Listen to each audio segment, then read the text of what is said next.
Happy Saturday. I'm at Jiffy Lube getting my oil change first thing this morning and then heading out of town to go help a friend.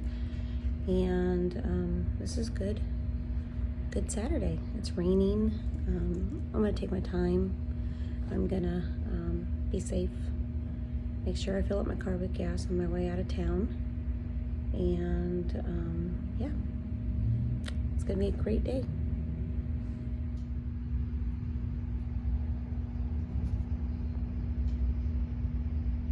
I am going to read chapter 4 for April 4th, 2025. The Struggle is Real book for you guys before I head out of town. So while I'm sitting in my car, the car right before me, she was staying in her car.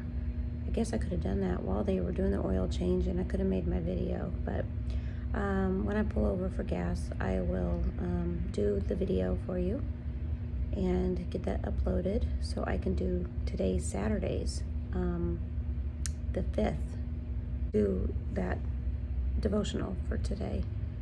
So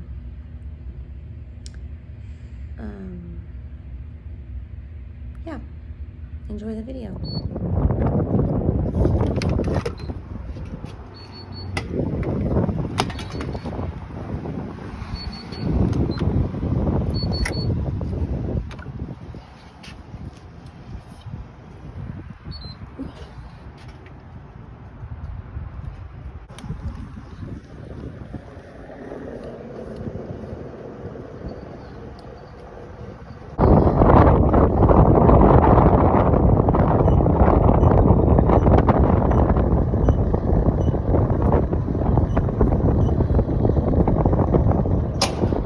Gosh, you guys, it is freezing out here.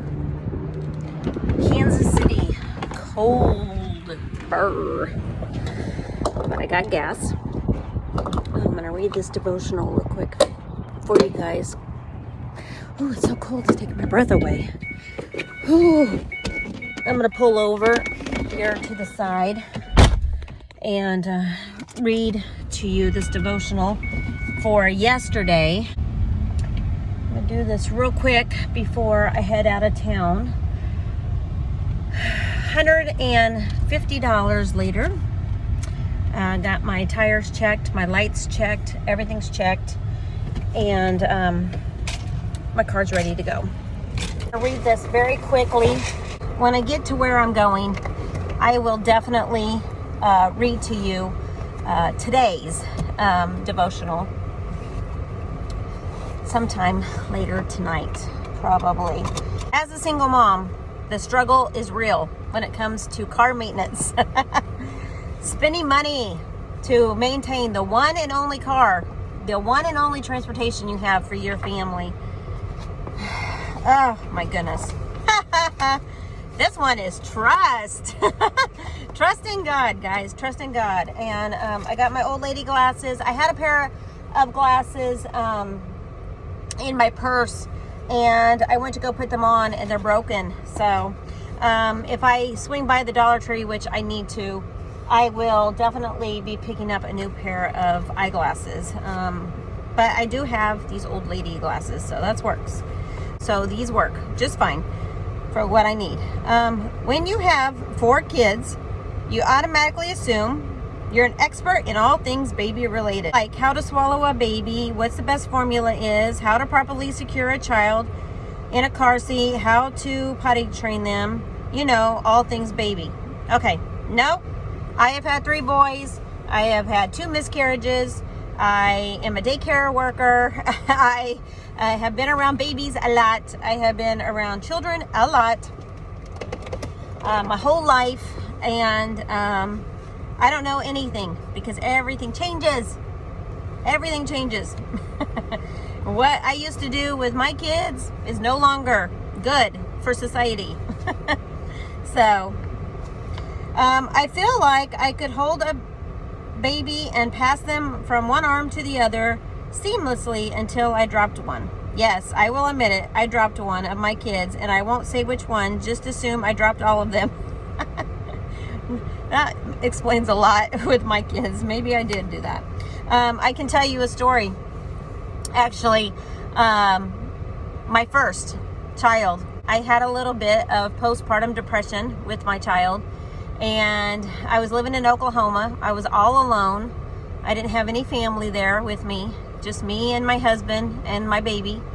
And I put him in a high chair before he was ready to sit up in a high chair. And I went to grab a washcloth after feeding him, and I leaned over to grab the washcloth from the counter that was probably, about a foot away. And he went sliding out of the high chair. It didn't have one of those things, and there was no belt to it because I got it at a thrift store because I was poor or needed a high chair, but I didn't have any money to get a real one. So I got it at a thrift store. There was no belt in it, and he went sliding down. And to see that little body just slide down off of that high chair, whoo, I lost it. I was like holding him, and he didn't even cry, you guys. He didn't even cry, so he wasn't hurt. But my mommy instincts was just, I held him, I cried. I was just like, oh my gosh, I'm the worst mom ever. I went to go wipe his mouth, and he fell, and man, the guilt I had, the mom guilt. And I cried for hours, you guys, until my husband came home, and he was like, why are you crying? I was so worse on myself than, I don't know. He's like, he's fine. He's fine. This child was totally fine. They weren't high off the ground and landed on carpet. And mine landed on carpet too, so. But I dropped one nevertheless, and I won't hold another person's baby now without being supervised. People get sued now for dropping a child, and I don't have time to get sued. It says, also, this child may or may not have trust issues and is afraid of heights now. There you go. How many of us have trust issues? Let's be honest. We can have a really hard time trusting people because we are afraid that they will drop or hurt us at some point. We all have placed our trust in the hand of those around us, and all of those who have been let down or disappointed by those who we have trusted. This pain is real, and it can be hard to recover from. That mistrust that we have for people can be transformed to how we trust God. We will assume that God will also let us down and hurt us like people in our lives have. But we have to change the perception that we have concerning our trust in God. Life can get ugly. The unexpected happens. We experience pain. We will face seasons that will test us and stretch us. But in those moments, we have a choice. We can trust that God is with us and loves us, or we can believe that God is far from us and doesn't care about us. In Psalms 3:4-5, it says, trust in the Lord with all your heart and lean not on your own understanding. In all your ways, submit to Him, and He will make your path straight. In January of 2014, I woke up in a pool of blood. I went to see my doctor, and they found a grapefruit-sized tumor on my left ovary. Within a week, I was on the operating table having my ovaries removed. I definitely wondered, why me? Why would this happen to me? I love Jesus. I have 4 kids. I don't have time to die. But I finally came to a place where I had to put my trust in the hands of God, knowing that whatever the outcome would be okay. I trusted that God had a plan. He didn't let me down because I had a tumor. He didn't let me down because He didn't miraculously heal me either. He didn't let me down because I have 1 less ovary. I am done having kids, so I felt like having 1 is fine. He has never let me down. In fact, He has always catches me when I feel like I'm falling. I have learned that there is nothing too big for Him, and that there is nothing that I will face that will catch Him by surprise. I know that He loves me and He is my protector. I may not understand the why in a lot of circumstances, but I know the who and who watches over me. He is the one who holds my world in the palm of His hands, and I know that He will never fail me. I encourage you to reflect back on your life and remind yourself of God's provision and protection. Even before you surrender your life to Him, How did he faithfully protect you? So, you know, you guys can review my videos in the past. I've been through a lot of HE double hockey sticks this year, last couple years, actually. Going through my divorce, where my husband kicked us out of the house. We didn't have anything. I've had to start my whole life over again.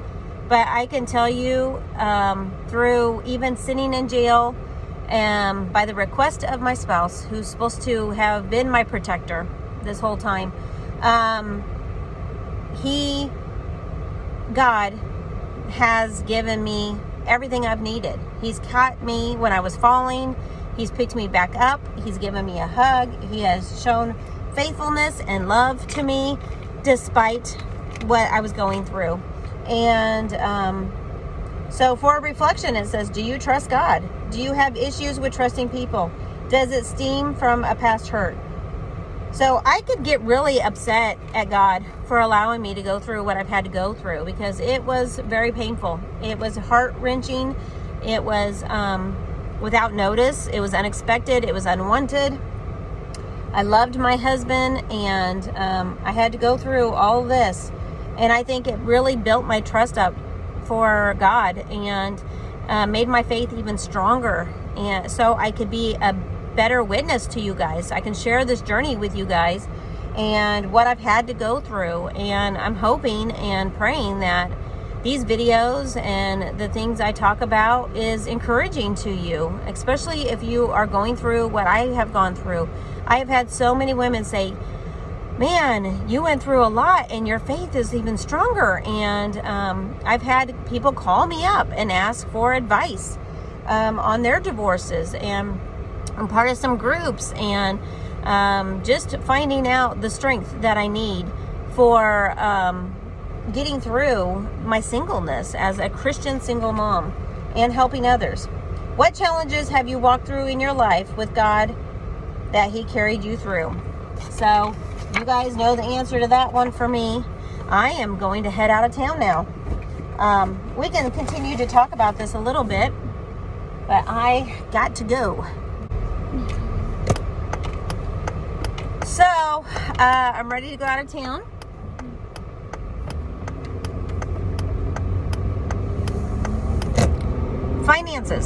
Finances is something that God has really gotten me through. You know, I've gone every summer without working, and it is by the grace of God I have been able to stay home with my children and raise them during the summertime. I've had jobs continually. I have had a lot of help and support from family and friends that has gotten me through the tough times. I'm not gonna lie, there's tough times that has happened in the last couple of years, especially financially, where I am just, why am I not making it on my own?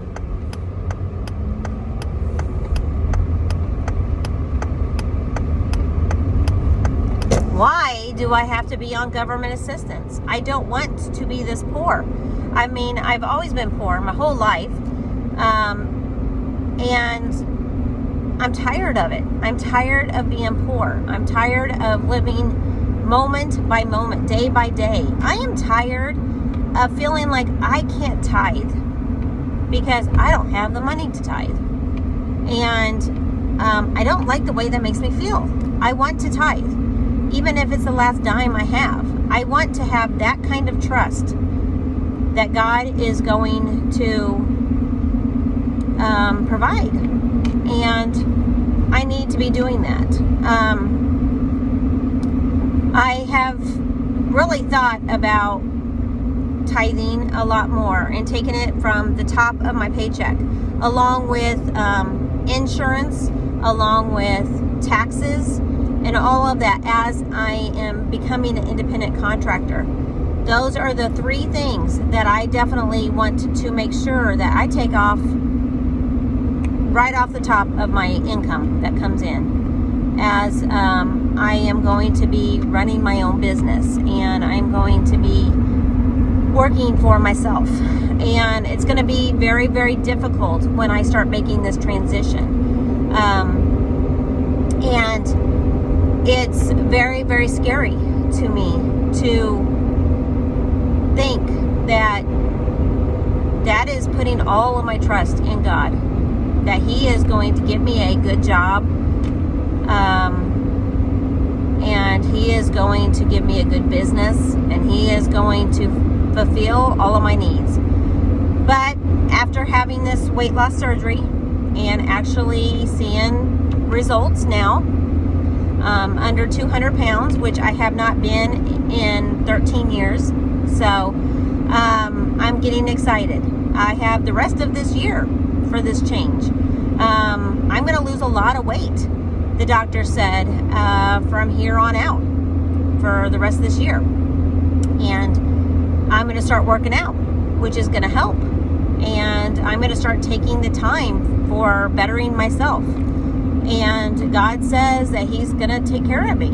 And there's lots of changes coming. I am hoping to get a life coach certification, you guys, so I can help you. As Christian single moms out there, we're going to get through this life together. And I want to encourage you, and I want to share my journey with you, and build up my own business of doing this life together with you guys. And I'm jumping all in, even if I drown. I know that God is going to save me. He's going to be my life preserver.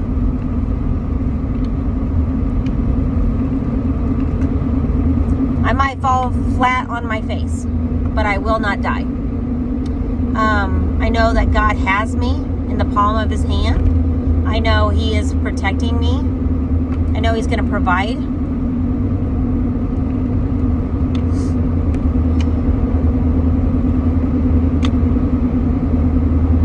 And I know the last couple of years I have felt like Job. I have said that on this channel. I feel like Job. Everything is being taken away from me. But what happened to Job? You guys read your Bible? What happens to Job? Everything that he lost was given back to him sevenfold. So that means 7 times 7. He's been blessed. And over the last couple of years, despite going through trials and tribulations in jail, and a husband who has taken everything, even my motherly rights away from me, my legal rights away from me for no reason. I know God's gonna give me back what was taken away. And I know that freedom is a good thing. Being able to have my constitutional rights, a United States citizen, it's a good thing. Having the freedom to make my own choices and the right to make my own choices.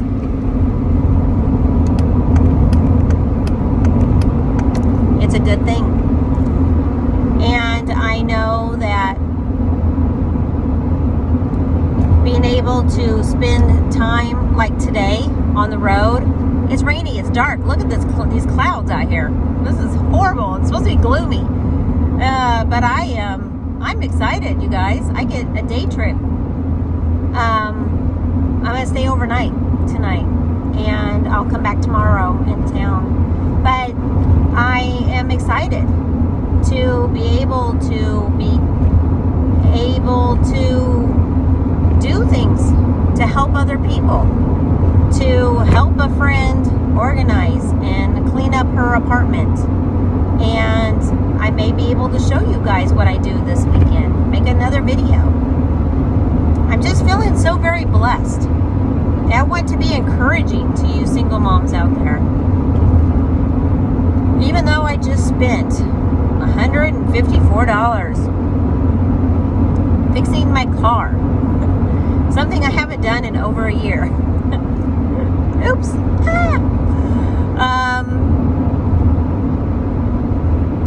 I realized I need to do these things. I need to take care of my home. I need to take care of me physically, emotionally, mentally. I need to take care of my children. They're my number one priority in my life right now. My granddaughter. I need to take care of my car.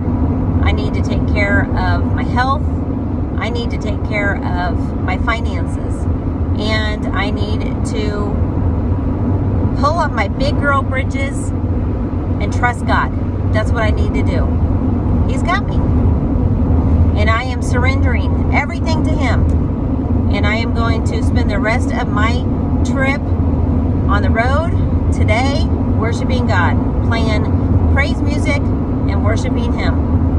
So I want to thank you guys so very much for watching this video. I will make another video on today, Saturday, April 5th, daily devotional. So look forward to that one coming up. And I'm not going to be able to upload this till I get to where I need to be for the rest of the day. But I will make sure that I get this uploaded for you guys. And I get today's video uploaded. And then hopefully I can make another video on helping my friend in her apartment today. So, yep, it's going to be a busy weekend for me. And then I go back to work at the daycare. Yay, for right now. And God is good. His mercies endureth forever. Amen.